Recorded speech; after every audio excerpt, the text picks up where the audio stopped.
Assalamu alaikum, bismillah, salatu wassalamu ala rasulillah. En el nombre de Dios, compasivo y misericordioso, alabado sea Dios, Señor del universo, la paz y las bendiciones sean con nuestro profeta Muhammad, con toda su familia, compañeros y seguidores hasta el día del juicio final.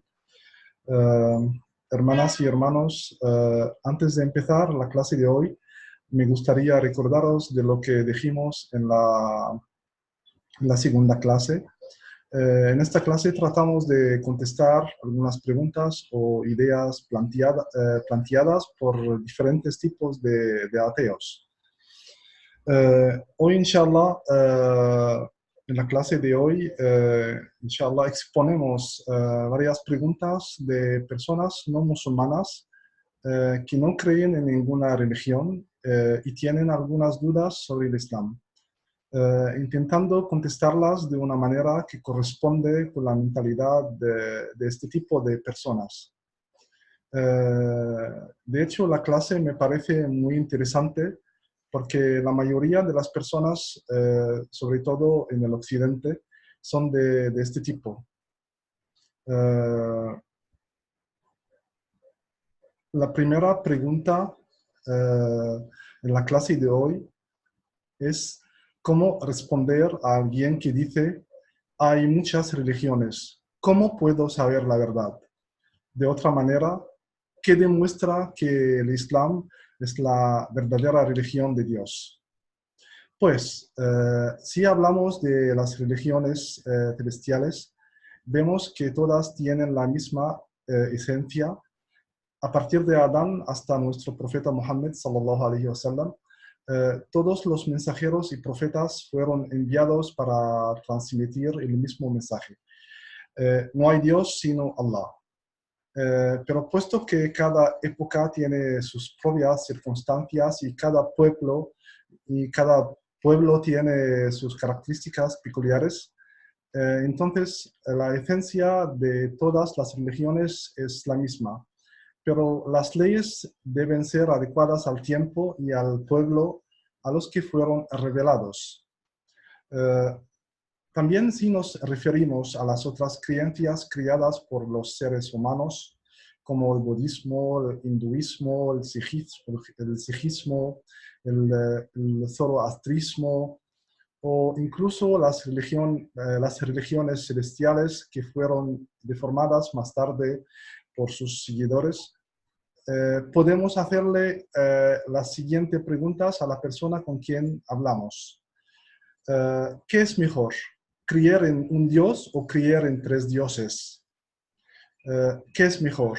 ¿Adorar a un dios sin mediadores o adorar vacas, fuego, agua, humanos y tomarlos como mediadores entre ellos y Dios? ¿Creer que Dios es único o creer que Dios está encarnado en el cuerpo humano? ¿Es mejor pedirle perdón a Dios directamente o ir a un sacerdote para confesarle que le pida perdón a Dios en mi nombre? ¿Es mejor creer que todos los profetas de Dios son infalibles o que muchos cometieron adulterio, bebieron vino y adoraron ídolos, como es mencionado en el Antiguo Testamento, libro de Génesis? Pues en comparación con el Islam, el Corán y el profeta Muhammad sallallahu alaihi wasallam, no podemos encontrar ninguna de esas pretensiones. El Corán, después de 1441 años, aún es guardado con su idioma original, el árabe. En cuanto al profeta Muhammad, los musulmanes nunca lo adoramos ni decimos que es Dios ni hijo de Dios. No lo tomamos, tampoco lo tomamos como mediador entre nosotros y Dios. En cuanto a la segunda pregunta en la clase de hoy, ¿cómo puedes probar que el Corán es de Dios? Esta pregunta la podemos contestar a la base de 3 puntos. La ciencia, el primer punto es la ciencia. El Corán contiene hechos científicos escritos desde hace 14 siglos mientras que estos hechos fueron descubiertos recientemente. Muchos científicos se convierten al Islam debido a estos hechos científicos, como Maurice Bucaille, el científico francés, Keith Moore, profesor emérito de Anatomía y Biología Celular de la Universidad de Toronto, en Canadá. Ejemplos de estos hechos científicos, ya podemos mencionar algunos ejemplos de estos hechos científicos mencionados en el Corán. Dios dice: Él es quien ha creado la noche y el día, el sol y la luna. Cada uno navega en una órbita. Capítulo 21, versículo 33. Claro que ahora sabemos que el sol y la luna giran en una órbita. También Dios nos pregunta en el Corán, ¿es que no han visto los que se niegan a creer que los cielos y la tierra formaban una masa homogénea y los separamos? Capítulo 21, versículo 30. Este último fenómeno se refiere a la teoría del Big Bang que mencionamos en la última clase, la segunda clase, donde todo el universo era una entidad muy densa y que contenía la tierra y los cielos y luego explotó. Además de varios versículos coránicos que describen otros fenómenos científicos que solo fueron descubiertos en los últimos años. El segundo punto que podemos usar para contestar la última pregunta, la segunda pregunta, es que el Corán es la única escritura memorizable que haya existido. Dios hizo que el Corán sea fácil de memorizar. Millones de musulmanes memorizan el Corán con su idioma árabe, letra por letra y palabra por palabra, de principio a fin, independientemente de su idioma nativo, antecedentes educativos o su edad. Además, el Corán es el libro más recitado del mundo. Los musulmanes recitan fragmentos del Corán en sus oraciones diarias. Recitar el Corán es una forma de adoración en el Islam. El tercer punto, el desafío de producir un capítulo como el Corán. El tercer punto para contestar la segunda pregunta.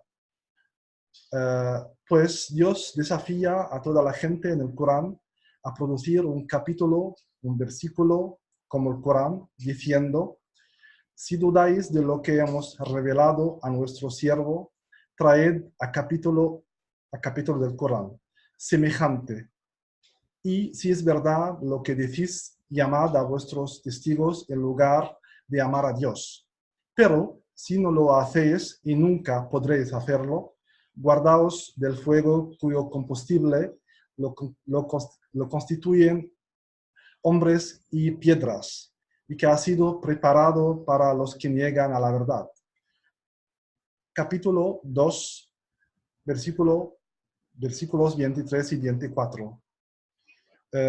También durante 1400 años nadie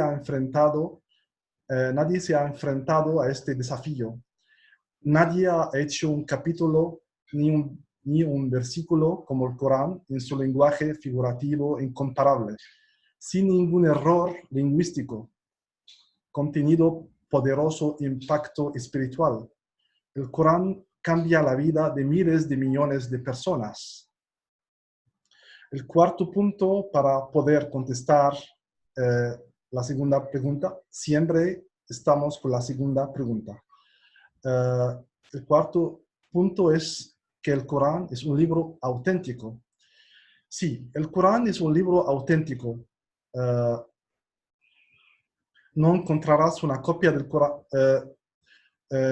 Cualquier persona puede encontrar una copia del Corán en todo el mundo sin ninguna diferencia. Claro, en su idioma general, en su idioma original, el árabe. También el profeta Muhammad memorizaba los versos del Corán cuando le iban revelados, los transmitió literalmente a las personas que también, a sus compañeros, que también los memorizaban y dio instrucciones el profeta Muhammad dio o daba instrucciones a sus escribas para que registraran la revelación y los recitaran de nuevo para garantizar su precisión. Así, durante la vida del profeta Muhammad sallallahu alaihi wasallam, el Corán completo fue reservado tanto por la memorización como por la escritura. En cada generación hay cientos que memorizan el Corán, transmitiéndolo a la generación siguiente. Por lo tanto, el Corán es el único libro auténtico en la tierra que fue transmitido a nosotros en forma de memorización o en escrito. La tercera pregunta en la clase de hoy: ¿cómo puedes probar que Muhammad es el profeta de Dios? Para contestar esa pregunta, podemos primero hacerle esta pregunta al interrogante. ¿Por qué alguien pretende ser profeta? ¿Por fama? ¿Por ser famoso?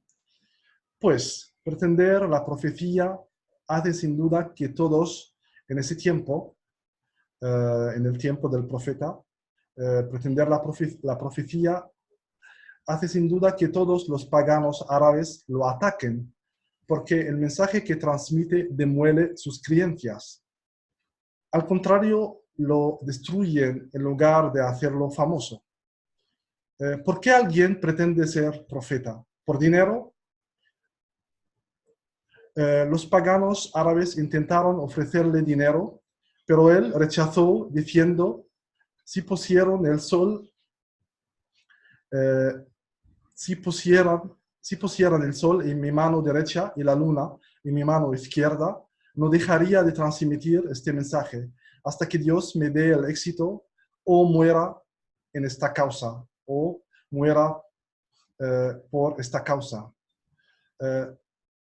También cabe mencionar que el profeta antes de la profecía era rico.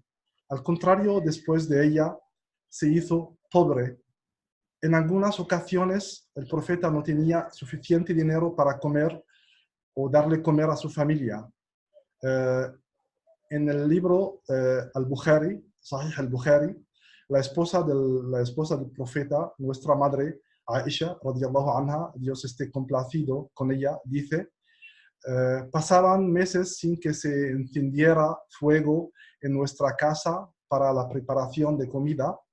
Nuestra dieta básica consistía en dátiles y pan de cebada. ¿Por qué alguien pretende ser profeta? Por mujeres. Los árabes tenían en ese tiempo un número ilimitado de esposas. Mientras el profeta Muhammad sallallahu alaihi wasallam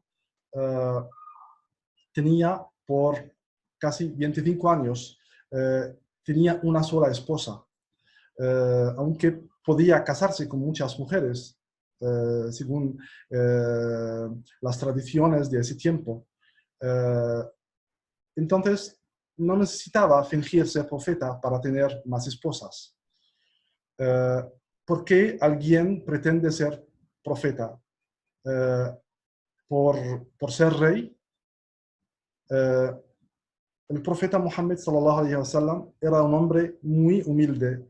Incluso después de su profecía, eligió no vivir como rey, sino que vivía entre sus compañeros, comiendo, bebiendo, vistiendo lo que ellos comían, bebían y vestían. Si hay un invitado extranjero, no puede distinguir él de sus compañeros. Tampoco pidió a sus compañeros que le construyeran un palacio como los reyes de los persas y los romanos. Su casa era era extremadamente simple. Incluso como profeta de Dios, fue mencionado muy pocas veces en el Corán. Si realmente fuera impostor, llenaría el Corán con versículos que lo glorificaran. También cabe citar que los nombres de Moisés, Abraham, Noé, Jesús fueron mencionados en el Corán más que él. También el Corán echa culpa, o Dios en el Corán echa culpa a nuestro profeta Muhammad en varios lugares. El profeta Muhammad mismo dijo que Jesús volvería nuevamente al final de la vida para guiar a los creyentes y matar al anticristo. Pues, ¿por qué no diría eso sobre sí mismo? La cuarta pretensión planteada en la clase de hoy: no puedo aceptar el Islam porque prohíbe muchas cosas. Pues la sabiduría de la prohibición en el Islam está basada en la preservación de al-maslaha o el interés. El interés es el beneficio del ser humano. Entonces, la prohibición en el Islam está basada en la preservación del interés o el beneficio del ser humano y la protección contra el mal y la nocividad en general. Por ejemplo, el médico a veces prohíbe que el paciente evite algunos alimentos o actos por su interés y para que esté en buena salud. En el Islam hay alternativas legales. Podemos hacer todo de manera legal. Todos los alimentos son legales excepto el cerdo. Todas las bebidas son legales excepto el vino. Y la relación sexual es legal a través del matrimonio. Pues disfruta de tu vida, pero de una manera legal. Dios dice en el Corán al creyente, varón o hembra, que obre bien, le haremos ciertamente que viva una vida buena y le recompensaremos un arreglo a sus mejores obras. Capítulo 16, versículo 97.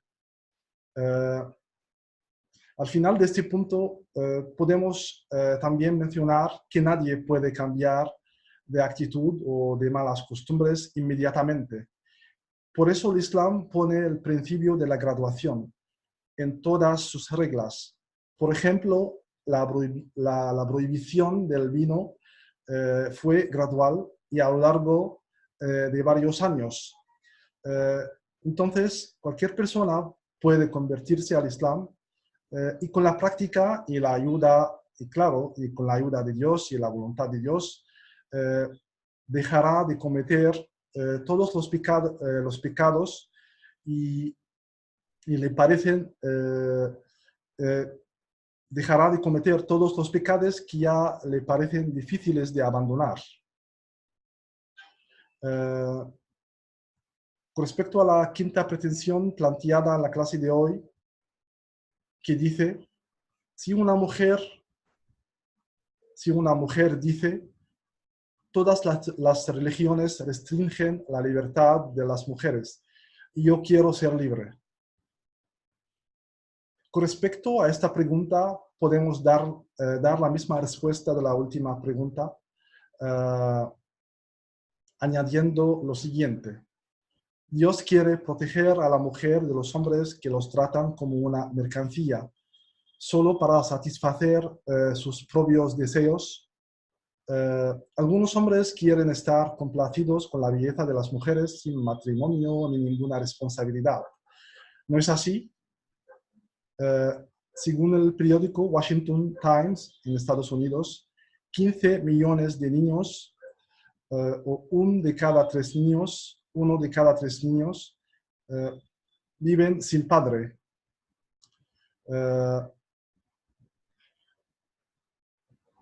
En cuanto a la sexta pregunta de la clase de hoy, la sexta y la última pregunta de la clase de hoy. ¿Por qué necesito la religión? ¿Estoy feliz como soy?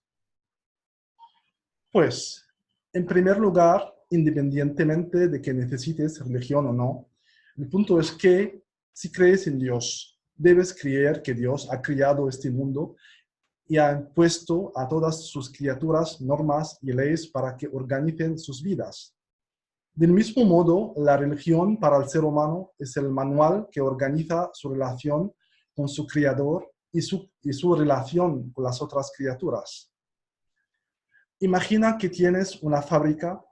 En esta fábrica hay instrucciones que deben ser seguidas para garantizar los mejores resultados, ¿verdad? Imaginemos también que los trabajadores decidan hacer caso omiso de las instrucciones y cada uno decida trabajar de la manera que le parece adecuada. Imagina cuán caótica y desordenada puede ser la fábrica. Tal vez estemos felices hoy, pero quién sabe cómo estaremos mañana. Hermanas y hermanos, ya concluimos la clase de hoy.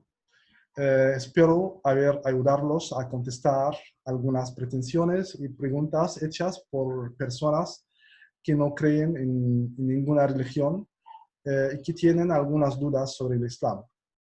Muchas gracias por su atención y paciencia y hasta la próxima clase, inshallah.